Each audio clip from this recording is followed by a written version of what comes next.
Hey everyone, it's Michael GoosebumpsFan, and yes, I have another book review for you today from Goosebumps. This is Goosebumps SlappyWorld number 2, Attack of the Jack by R.L. Stine. I like the cover, first and foremost. The book itself, not so much. This is one of those rare examples where the cover is probably the best thing of the entire book. And I've talked about that with a couple of books here on the channel. Nightmare on Clown Street was a great example from the Most Wanted series. Attack of the Jack, it started off really strong, and I was really into this. I thought it was really good. I thought it felt kind of like Ghost Beach, you know? But by the end of this book, which by the way, the book is on a scope where it's very much a more adventurous type of Goosebumps book, like an actual adventure, not just a kid in his neighborhood going through some stuff with a dummy, or like a pet hamster eating some monster blood stuff and growing. It's nothing small scale. It's kind of a bigger scale Goosebumps book, which is not very common. And I don't know how many of these Goosebumps SlappyWorld books are going to do this, but I will say this. If I've ever read a Goosebumps book that felt like it was not written by R.L. Stine, this is it. This is it. For the most part, it feels like it. As the book progresses, it does not feel like that. But the book started off so strong, like I said. I was really, really rooting for this book. And I thought maybe it would be a really good surprise for the end of November, because we're about to start Thanksgiving, you know? We're about to go into December, and I was really hoping for, you know, one or two really big last hits. The next book I've started reading, though, as of last night, actually looks like it might be a really big hit for me and for the channel to talk about as a really good book to end November on, but we'll get there when we get there. Just be patient with me. I'm trying to make up for you guys for not having enough Goosebumps book reviews during the month. I felt kind of bad for that, so here you go. Attack of the Jack. I'm trying to catch up in the SlappyWorld books. At some point I'm going to have to slow down, because when I get to The Dummy Meets the Mummy, I planned on reading all of the Mummy books before I got into that, so it's going to take a little time. You know, probably going to be working into either the end of December or to the beginning of 2020 to be able to do that. But we'll get there. I'm going to try my best. Just be patient. Anyway, so the book starts off with a brother and sister whose parents are leaving them and basically took them, like sent them out like a plane or whatever, to their uncle, their uncle, I think it's Admiral Jim? Yeah, Admiral Jim. Of course, he used to work on the seas and on boats and stuff, and that's why he has the title Admiral. They've never really met their uncle before. He's kind of the long-lost uncle in the family, and the parents wanted their kids to meet them, and they couldn't take the kids with them, so they wanted them to go meet this uncle and hang out with him. It felt a little bit like the Goosebumps movie in that regard, like the first movie from 2015. I thought that was kind of cool. The story started off really strong. Apparently Admiral Jack, or Jim, excuse me, he has a cat named Celeste that talks. And the kids are kind of startled by this, and Admiral Jim acts like it's really nothing. Apparently this cat talks all the time. The backstory for that, I was really intrigued by, and that really started the book off on a good note. Of course, Admiral Jim, excuse me. If I keep saying Jack, forgive me, I don't mean to. It's Admiral Jim. If Jim, he essentially lives inside of a lighthouse, according to the back of the book. I'm almost certain that in the book that there was a house and then the lighthouse was next to it. I'm probably wrong, though. I swear to God, I thought it was two different places in the same small location. Like you'd have your front yard and your backyard, you know. I thought it would be something like that, but according to the back of the book, he lives in the lighthouse. So I may or may not be wrong about that detail. Maybe I was reading it wrong when I was reading the book. I don't know. I kind of burned through this in a day because I just wanted to, because it was mostly intriguing, mostly engaging. This lighthouse setting was kind of cool. Like I said, it felt a little bit like with Ghost Beach to me, where there was a couple of cousins that lived, that were kind of elderly in the episode, but they lived on like a beach, and the kids went to stay with them, and then they found like this cave and stuff. It has that feel to the story, but a lot more adventurous. Like I said, a lot more of a big scale adventure type of thing. Now, according to Uncle Jim, Admiral Jim, one of the two, there is a room inside of this house that he tells them they're not allowed to go into. Everything else they have access to but that one room. And the kids are slowly finding out more and more from the uncle about, like, Celeste, the cat. And they're hearing some of his stories, too, from when he was working as an admiral on ships and stuff. And there are certain things he's told them about. Johnny Feathers was one that I was really, really interested in. I believe that's the one with the cannonball thing. If anybody's read the book, you know what I'm talking about. I was really interested in that, and then it never came to play into the story. And I was really pissed off about that. That was the biggest not really a fake out, but it might as well be, because it was thrown in here. Goosebumps books are about 130 pages. This one's about 137. So to have that big old detail in there taking up 5 or 6 or 7 pages, I thought that would be our main story, and it wasn't. And I was very depressed by that, because I thought it was going to be way cooler than the book ended up being. This book feels so kiddie, you know, and that's fine, because Goosebumps is aimed towards children, and children will love the book, I think. There's a lot of wild, wacky, kind of funny type of things. But again, for somebody who is a seasoned Goosebumps reader and addict, you know that this is not written by R.L. Stine. It's just, it doesn't feel like it. Very different in scope, very different in sort of the language that's given here. There's a lot of humor in here, which is sometimes pretty common in Goosebumps books, and sometimes it's not. This one, to me, feels like it's more adventurous, wild humor. Like, can you believe how wacky our story is getting? That's what it kind of comes across like sometimes. And it's not necessarily bad. I don't mean that to sound bad. It's just, that's not what I'm used to with Goosebumps, and not that I'm opposed to that by any means. I'm fine with that as long as it's good.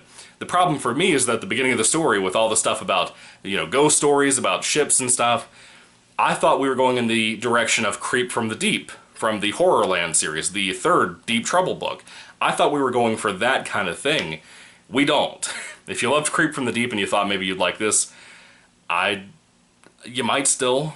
You know, it's not a bad book, it's just not great. It's really draggy, frankly. Very, very slow. And it's not that there's a problem with a book being slow, in my opinion.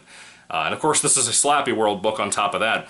So the beginning and the end, and sometimes in the middle, you have Slappy kind of breaking into the story at certain transitions and making some jokes, and it's really pointless. You know, the first book of the series I've read so far was Slappy Birthday to You. It's book number 1 of the SlappyWorld series. And it made sense to do it there, and the whole series is called SlappyWorld, so that's fine. I don't mind with him butting in and talking some stuff. But it feels kind of out of place here, frankly. It does. It feels more like a Tales from the Crypt type thing here, even more so than it did in the first book.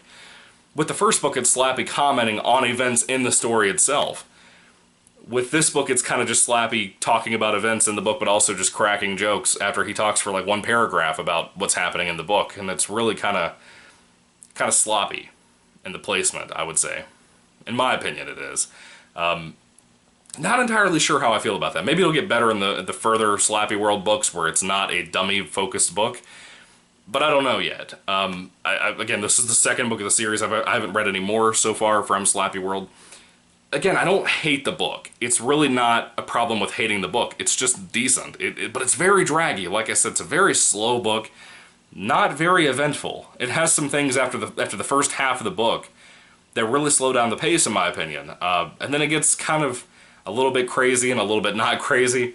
And then you have like the pirate on the cover named Jack the Knife. That's kind of a cool villain, in my opinion. I thought he was, you know, kind of interesting. He has a hook for a hand, and he always carries around a big old knife.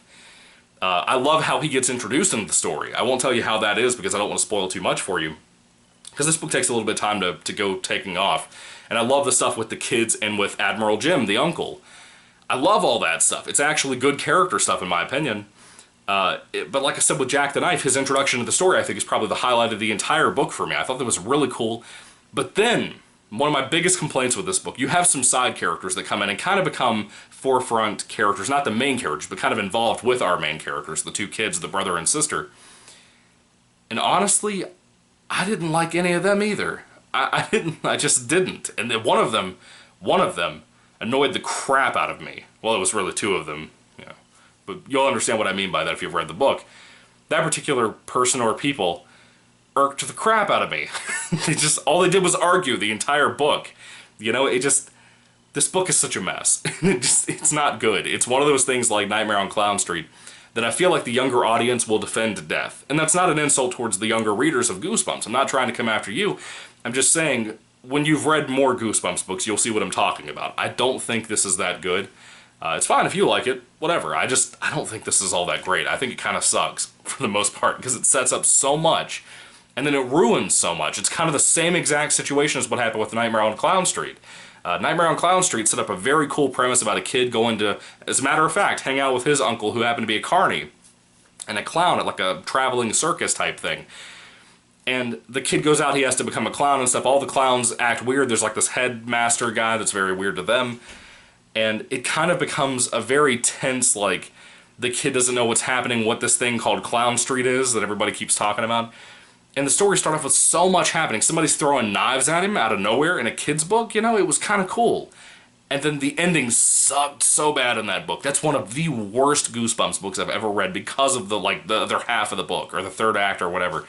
Just ruined that entire story for me. It was awful, and I've ranted about that here on my channel too in case you care about that. But anyway, that's kind of the same way I feel about this book, except for it stops being entertaining like halfway through the book, in my opinion. Everything after that feels very forced, very annoying, honestly, and then the ending is wrapped up in like 5 pages. You know, it shouldn't be like that, in my opinion. It's very rushed. Very, very rushed. But anyway, when it comes to Goosebumps SlappyWorld number 2, Attack of the Jack, what are your thoughts? Put your thoughts and comments down in the comment section down below on my review, on my on the book itself, on R.L. Stine himself, on Goosebumps itself, on SlappyWorld as a series. Does this happen to be your favorite of the series? The many series that exist? I'd love to know all that down in the comment section down below. If I had to rate Attack of the Jack on a 5-star basis, I gotta be honest, I didn't like most of the book. I thought most of it sucked after all the cool, awesome, really good introduction stuff. Even the atmosphere that was developed at the beginning of the book, with even the lighthouse being possibly haunted, was ruined. You know, and even the ending just wasn't that good. It kind of sucked, frankly. I actually saw a review, I think his name is EJ Games, here on YouTube. He's a younger fellow. And during October, he did reviews for the first 4 Goosebumps SlappyWorld books. And I saw his review last night. I had it in my favorites for a while, and I saw his review, and he trashed this thing too, and he said it exactly like how I feel. This is really bad. If I had to rate this on a 5-star basis, I'd give it a 2 out of 5. I know that's really low. I know I've said worse things about other books, but my biggest problem is the fact that at least those bad books were bad in the sense that they could relatively be enjoyable, you know, like in a bad way, but like they weren't satisfying. This was just starting out really good, really, really good, and just crashed and burned, you know. I hope that the rest of the SlappyWorld books are not like this at all, because Slappy Birthday to You I thought was really good. It was a really cool form and return, in my opinion, to more of the original classic Not a Living Dummy type stuff that Slappy used to be involved with. This does not come close to any of the feelings you'd get of the original classic series. It feels more like a Most Wanted type book, one of the newer series, particularly Clown Street. But anyway, what are your thoughts? Put all that down below, guys. Thank you for watching, and I'm sorry I had to rant so much about this book. It really disappointed me. I hate a disappointing Goosebumps book. That's the worst thing. You know, you go into it with really high expectations, and then you're crushed because of how bad it was. And the cover's the coolest thing. That's the shame of all of this. The cover is the really cool aspect. Even Jack the Knife was kind of cool. He was kind of a lame pirate character, but he was kind of cool. He had some things going for him, but I don't know. Anyway, what are your thoughts? Put them down below. Thank you for watching. May the Lord Jesus Christ bless you guys today, and happy early Thanksgiving. God bless you. Goodbye.